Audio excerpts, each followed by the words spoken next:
বৃহস্পতিবার দুপুর 1:50 সিসিটিভি ফুটেজে দেখা যায় কেরানীগঞ্জের চুনকুটিয়ায় রূপালী ব্যাংকের প্রধান ফটক দিয়ে প্রবেশ করছে 3 ব্যক্তি। 4 মিনিট পর ডাকাতির বিষয়টি টের পেয়ে স্থানীয়রা বন্ধ করে দেন ব্যাংকের প্রধান ফটক, ঝুলিয়ে দেন তালা। পরে খবর দেওয়া হয় পুলিশকেও। তালা দেওয়ার পরে এরা ওই সিকিউরিটি গার্ডের অ্যাটাক করছে। ওইটা ওরা পিস্তল দিয়ে একটা বাড়ি দিছে। বাড়ি দেওয়ার পরে ওরা দইরা সব ডাক দিছে যে কেউ কোনো অ্যালার্ম বাজাবে না, কোনো শব্দ করবে না। কোনো শব্দ করলে সবাই গুলি করে যা করে দেবো। আত্মসমর্পণের পর বৃহস্পতিবার মধ্যরাতেই দক্ষিণ কেরানীগঞ্জ থানায় দস্যুতার মামলা করে ব্যাংক কর্তৃপক্ষ। আসামি করা হয় লিওন মোল্লা ওরফে নীরব, আরাফাত ও সিফাতকে। প্রাথমিক জিজ্ঞাসাবাদের পর শুক্রবার সকালে থানার ভারপ্রাপ্ত কর্মকর্তা মাঝারুল ইসলাম জানান, 1 মাস ধরে ব্যাংকটিতে ডাকাতির পরিকল্পনা করছিল আসামিরা।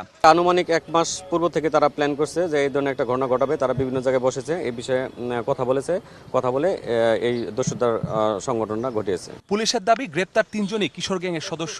কিডনি রোগীর সাহায্যের বিষয়টি মিথ্যা। মূলত আইফোন কেনার জন্যই তারা ব্যাংকে ডাকাতির পরিকল্পনা করে। মামলা হয়েছে, মামলায় আমরা তাদেরকে 7 দিনের রিমান্ড চাচ্ছি।